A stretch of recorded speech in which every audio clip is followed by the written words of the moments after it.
അൽഹംദുലില്ലാ വസ്സലാത്തു വസ്സലാമു റസൂലില്ലാ. ഇന്ന് പറയാമെന്ന വിഷയം എന്ന് പറയുന്നത് എല്ലാവർക്കും അറിയാവുന്ന കാര്യങ്ങൾ തന്നെയാണ്. അതായത് ചെറിയ ചെറിയ അമലുകളിൽ കൂടി വലിയ വലിയ പ്രതിഫലം കരസ്ഥമാക്കാൻ കഴിയുന്ന കാര്യങ്ങൾ. നമുക്കറിയാം, നമ്മളിന്ന് അൽഹംദുലില്ലാ 5 നമസ്കരിക്കുന്നവരാണ്. നമസ്കാരത്തിന് ശേഷം ഉളൂവിന് ശേഷം ഒരു ദുആ ഉണ്ട്.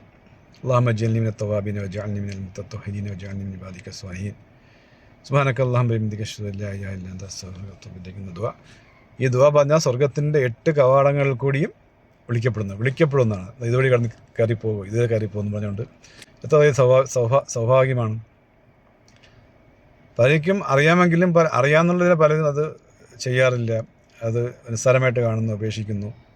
പലർക്കും അറിയാത്തവരുണ്ട്. അറിയാത്തവർ ദുആ പഠിക്കണം, പഠിച്ച് ദുആ ചെയ്യണം. ഇത്ര മഹത്തമായ കാര്യമാണ് സ്വർഗ്ഗത്തിൻ്റെ 8 കവാടങ്ങളിൽ കൂടി വിളിക്കപ്പെടുമെന്ന് പറയുന്നത്. അപ്പോൾ അതുകൊണ്ട് ആ ദുആ പഠിക്കാൻ നമ്മൾ അത് തന്നെ ഒരു മുസ്ലിമായ മനുഷ്യനെ കണ്ട സലാം പറയുക. അവിടെ പിന്നെ അവൻ കുറഞ്ഞവനാണോ കൂടിയവനാണോ എങ്ങനെയുള്ള ആളാണെന്ന് നോക്കണം. ഞാനിപ്പം ഗൾഫിലാണുള്ളത്, ഖത്തറിലാണുള്ളത്. ഇവിടെ സംബന്ധിച്ചുള്ള ഇവിടെ ബംഗാളിലുണ്ട്, പാകിസ്ഥാനിലുണ്ട്, അറബിയിലുണ്ട്, മിസ്രിലുണ്ട്, പല ഇറക്കിലുണ്ട്. ചില കണ്ട സ്ഥലം പറയില്ല, ചില കണ്ട സ്ഥലം പറയും, ചിലർ ഖത്തറിലെ കണ്ട സ്ഥലം പറയും, ചില ബംഗാളിലെ കണ്ട സ്ഥലം പറയില്ല.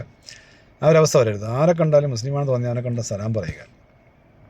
ഇവിടെ അറബികൾ സൗദിയിലൊക്കെ എന്നുണ്ടെങ്കിൽ മുസ്ലിം എന്നല്ല, ആരെ കണ്ടാലും ഒരു സലാം പറയും. കടയിൽ ചെന്ന് ആരാണെന്നൊന്നും നോക്കില്ല, ഒരു സലാം പറയും.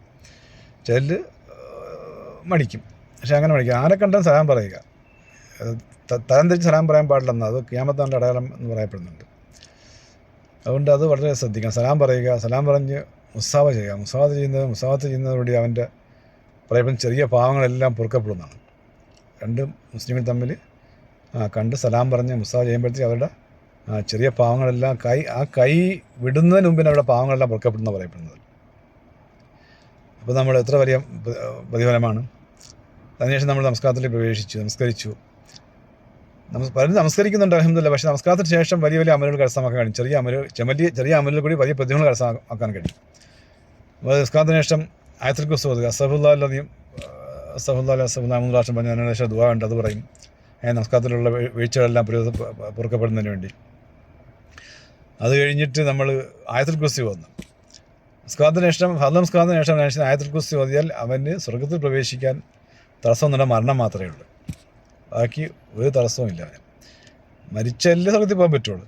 അപ്പം മരിച്ച ഉടനെ സ്വർഗ്ഗത്തിൽ. ഇതാണ് ഹദീസിൽ അശീദ് വരുന്നത്. അവന് സ്വർഗ്ഗത്തിൽ പോകാൻ മരണം മാത്രമേ തടസ്സമുള്ളൂ. നമസ്കാരത്തിന് ശേഷം നമസ്കാരത്തിന് ആയത്തുൽ കുർസി ഓതിയാൽ. അത് അറിയാമെന്നുള്ള ഇത് തന്നെ പലരും നമസ്കാരത്തിൽ സലാം വിട്ട് ഉടനെ എഴുന്നേറ്റ് പോകുന്നവർ. അപ്പോൾ അത് ശ്രദ്ധിക്കുക. അങ്ങനെ ഉണ്ടാവാതെ നമസ്കാരം കഴിഞ്ഞ് അവിടെ ഇരുന്ന് എത്ര സമയമില്ലെങ്കിലും ഇരുന്ന് ആയത്തുൽ കുർസി ഓതി. അതിനുശേഷം സുബ്ഹാനല്ലാഹ് 33 പ്രാവശ്യം, അൽഹംദുലില്ലാ 33 പ്രാവശ്യം, അല്ലാഹു അക്ബർ 33 പ്രാവശ്യം, ലാ ഇലാഹ ഇല്ലല്ലാഹു വഹ്ദഹു ലാ ശരീക ലഹു ലഹുൽ മുൽക്കു വലഹുൽ ഹംദു യുഹ്യി വയുമീതു വഹുവ അലാ കുല്ലി ഷൈഇൻ ഖദീർ എന്ന് പറഞ്ഞ് 100 തവയ്ക്കുക. ഈ ദിക്റുകൾ ചെല്ലുന്ന കാരണമായിട്ട് പറയപ്പെടുന്ന സമുദ്രത്തിലെ നുരകയ്ക്ക് സമാനം പാവങ്ങളുണ്ടെങ്കിൽ പൊറുക്കപ്പെടുന്ന പറയുന്നത്. സമുദ്രത്തിന് സമുദ്രത്തിലെ നുരയ്ക്ക് സമാനം പാവങ്ങളുണ്ടെങ്കിലും പൊറുക്കപ്പെടുന്ന പറയപ്പെടുന്നത്. എത്ര മഹത്വമുള്ള കാര്യമാണ്, എത്ര പ്രതിഫലമായ കാര്യമാണ്. ഇതൊക്കെ നമ്മൾ ചെറിയ അമലുകൾ കൂടി വലിയ പ്രതിഫലം കരസ്ഥമാക്കുന്നത്. നമ്മൾ വളരെ ശ്രദ്ധിക്കണം. പലൊന്നും ശ്രദ്ധിക്കാറില്ല.